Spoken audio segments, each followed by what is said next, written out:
안녕하세요. 대우 멘토 황대근입니다. 오늘 SO일 함께 살펴보도록 하겠습니다. 최근까지 제가 SO일 분석을 해드릴 때 수급적인 측면에서 어떤 전환점이 필요하다라고 말씀을 드렸습니다.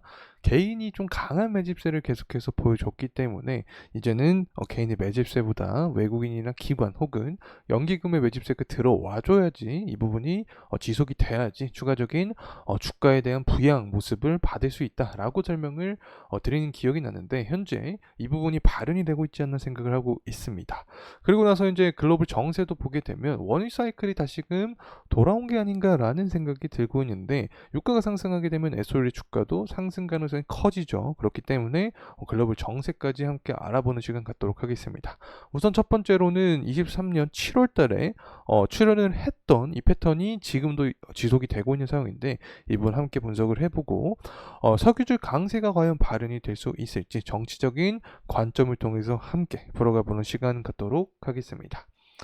우선 SO일의 가격적인 흐름부터 함께 살펴보도록 하겠습니다. 금일 같은 경우 소폭 상승에 대한 모습을 보여주고 있긴 합니다. 하지만 다른 석유 관련된 종목이 있죠. 바로 한국석유입니다. 한국석유가 굉장히 상승에 대한 모습을 보여줬는데 아마 제 영상을 꾸준하게 시청해 주신 분들께서는 알고 계실 거라고 생각합니다. 제가 한국석유 분석 영상에서도 6월 달에 기록했던 이 자리를 이탈하지 않는 선에서 다시 한번 지지에 대한 모습을 보여줄 가능성이 높다라고 설명을 드렸는데 금일 역시 이런 강세에 대한 모습을 보여주고 있다라고 설명을 드릴 수 있을 것 같습니다.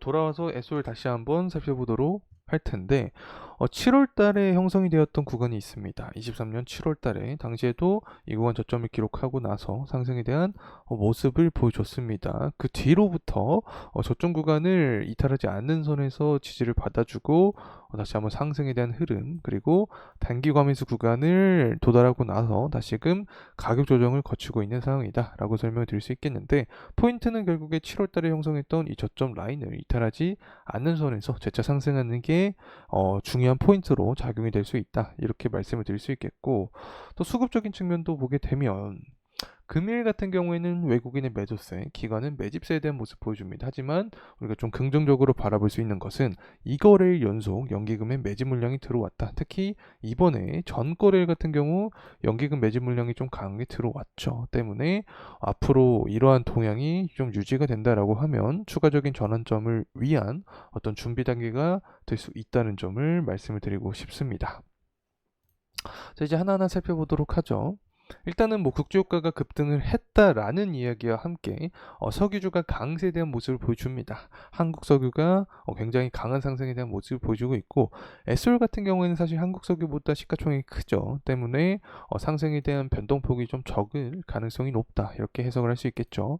사실 뭐 유가가 상승했다고 해서 한국 석유가 오르는 것은 정확하냐 이 부분도 좀 아이러니합니다. 국제유가가 그렇게 강한 어떤 모습을 보여주지 않았기 때문에 결국에는 다양한 주가를 올리고 나서 후속적으로 근거를 찾는 시기다라고 해석을 할 수 있겠죠.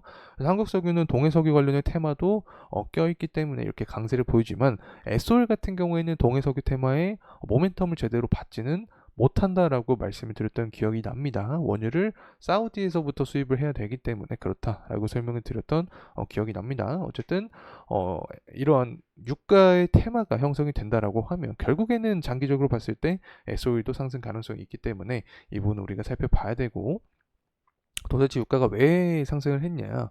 공급 부족 전망에 유가가 상승했습니다. 결국에 수급 불균형이나 공급이랑 똑같은 말이고 이 부분은 전쟁 때문에 그렇다라고 해석을 할 수 있습니다. 일단은 토론 결과가 나왔죠. 거의 뭐 여론이 지금 바이든보다 트럼프 쪽으로 굉장히 많이 기울은 상황입니다. 그렇게 되면은 전통 에너지인 석유화학에 대한 부분을 강조할 가능성이 높다. 그렇게 되면 당연히 유가 관련된 종목들이 상승 가능성이 존재하는 거죠. 그래서 트럼프 관련된 수혜주로서 이 유가 관련된 종목들도 뽑힐 가능성이 있다. 그래서 하반기에 만약에 고유가가 형성이 되고 전쟁 리스크가 부각이 되면서 트럼프의 지지율이 높아지면 우리가 유가 종목을 또 살펴볼 필요가 있지 않을까 생각합니다.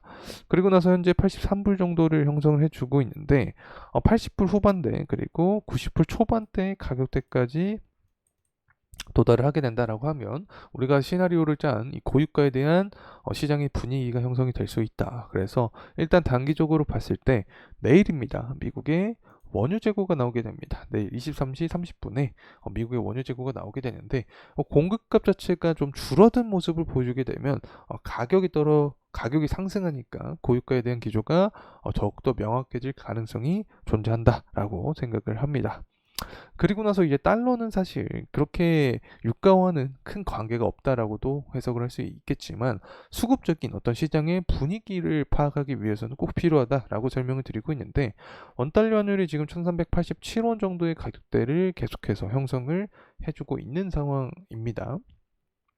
만약에 정세가 더욱더 악화된 모습을 보여주면서 1,400원 구간을 근접하거나 1,400원 구간을 돌파한 모습을 보여준다. 그렇게 되면은 시장의 수급 자체가 빠질 수 있습니다. 자본 자체가 외국 증시로 이동을 할 수 있게 되는 거죠. 그러면 국내 증시 중에서 모든 주식이 또 하락하냐? 또 그건 아닙니다. 국내 증시가 하락하는 상황에서도 수혜주가 존재하는데 이 부분이 바로 유가 관련된 종목 S-오일이 여기에 속한다라고 말씀을 드리고 싶습니다. 다시 돌아와서 S-오일 보겠습니다. 제가 항상 S-오일에 대한 분석을 진행을 할 때 재무적인 사항도 한 번씩 보면서 넘어가죠. 오늘도 살펴볼 텐데 처음 보시는 분들을 위해서 S-오일 같은 경우 21년부터 해서 22년에 좀 강한 성장세를 보여줬습니다. 하지만 그 이후에 매출액과 영업이익이 많이 하락했죠. 특히 영업이익 측면이 거의 2배가량 하락한 모습을 보여줍니다. 하지만 24년 전망치를 봤을 때 다시금 살아나는 모습을 예상을 하고 있죠. 때문에 지금 이렇게 가격 안정화 구간을 거치고 나서 추가적인 업황 강세나 재료적인 부분이 나와준다라고 하면 실적에 대한 부분이 바탕이 되어 있기 때문에 상승에 대한 동력은 남아있다라고 생각합니다. 그리고 나서 우리가 살펴볼 수 있는 게 BPS죠. 기업의 주당 순자산 가치가 한 85,000원 정도로 자리 잡혀 있습니다. 그래서 현재 가격대와 비교했을 때 주당 순자산 가치가 이 정도 수준을 자리 잡고 있기 때문에 현재 가격대와 괴리가 좀 나는 구간에 속해 있는 거죠. 그래서 어떤 밸류적인 측면에서 부각이 된다라고 하면 시장의 관심도도 증가할 가능성이 있지 않을까 생각을 하고 있습니다.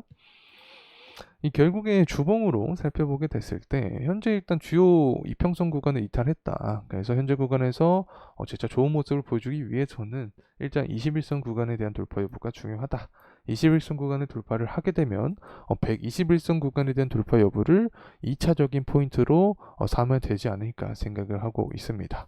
어쨌든 다른 원유 관련된 테마와 마찬가지로 S-오일도 결국에 고유가에 대한 어떤 기조가 형성이 되거나 글로벌 정세가 악화되는 모습을 보여줄 때 유가 테마와 함께 주가 역시 상승할 수 있다. 그리고 실적 관련된 부분이 부각이 되면 될수록 S-오일도 관련된 모멘텀을 받을 수 있게 되고 트럼프가 강조하는 전통 에너지 산업과 엮이면서도 주가가 상승할 수 있다는 점 말씀을 드리고 싶습니다.